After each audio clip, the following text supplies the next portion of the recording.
Alright, तो आज हम बात करेंगे सेक्शन 9 का केस करने के फ़ायदे। तो सबसे पहले मैं आपको बता दूं, जो ये फ़ायदे हैं ये हम आपको आज हस्बैंड की तरफ से बता रहे हैं। ओके, तो वाइफ की तरफ से फिर किसी और दिन बताएंगे। तो अगर आप एक हस्बैंड हो और आपने सेक्शन 9 डाला हुआ है तो ये वीडियोस आपके लिए काफ़ी हेल्पफुल हो सकती है एज ए कॉन्फिडेंस लेने के लिए। तो चलिए स्टार्ट करते हैं। तो सबसे पहला फ़ायदा ये है कि अगर आप सेक्शन 9 का केस करते हो तो आपके ऊपर वाइफ डोमेस्टिक वायलेंस का अगर केस करती भी है, जनरली यही होता है कि हस्बैंड वाइफ अलग रह रहे हैं, हस्बैंड ने सेक्शन 9 का केस डाल दिया तो वाइफ के घर नोटिस जाता है, तो वाइफ क्या करती है या उसके फैमिली वालों के दबाव में आके वो क्या करती है, आपके ऊपर डोमेस्टिक वायलेंस का केस करती है। Got it. तो इसका फ़ायदा ये है सेक्शन 9 पहले करने का कि भी अगर डोमेस्टिक वायलेंस का केस भी करती है और पुलिस आपको अरेस्ट करने के लिए आती है या पूछताछ करने के लिए भी आती है, तो आप उनको सेक्शन 9 की एप्लीकेशन की जो फोटो कॉपी है या फिर जो भी आपने डाला होगा, जो कोई भी आपके पास डॉक्यूमेंट है, वो दिखा के आप रिलीफ ले सकते हो। उसको ये बोल सकते हो कि भाई हमने सेक्शन 9 डाला हुआ है, हमारा सिविल केस चल पड़ा है, यानी कि चल रहा है, तो जो ये डोमेस्टिक वायलेंस का केस है ये फेक है। Got it. आप दिखा सकते हो। तो पहला फ़ायदा ये हो गया, आपको पुलिस अरेस्ट नहीं करेगी, यानी कि डोमेस्टिक वायलेंस का केस डालने के बाद वाइफ का आपको अरेस्ट नहीं कर सकती क्योंकि आपके पास प्रूफ है, आपने सेक्शन 9 डाला हुआ है। तो फर्स्ट बेनिफिट हो गया ये। सेकंड बेनिफिट ये हो गया कि मोस्टली क्या होता है कि वाइफ अलग रहने लगती है बिना रीज़न के। ओके, तो कुछ होशियार लोग उन्हें एडवाइस दे देते हैं कि भाई आप अपने हस्बैंड से मेंटेनेंस लो। तो कोई कोई वाइफ तो अपना मेंटेनेंस ले लेती है, कोई कोई नहीं ले पाती।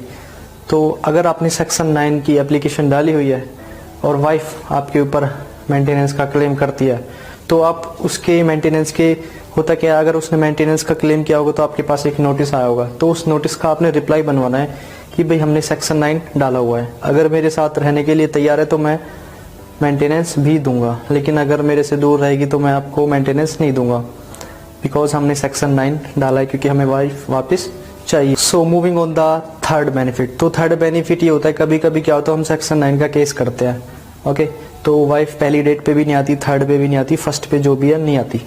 Got it. तो क्या होता है, हम उसको एक्स पार्टे करवा लेते हैं। तो एक्स पार्टे में भी आपका फ़ायदा है, अगर आपके रिगार्डिंग आपके फेवर में एक्स पार्टे आ गया तो यहाँ पे चांस बढ़ जाते हैं कि जो वाइफ है वो कहीं ना कहीं लापरवाह है और आने की जिद पे अड़ी है, यानी कि ना आने की वो जिद पे अड़ी है, कहीं ना कहीं वो लापरवाह है, उसकी कोई गलती है इसलिए वो नहीं आ रही। अगर आपका एक्स पार्टे हो जाता है तो भी आपको फ़ायदा है।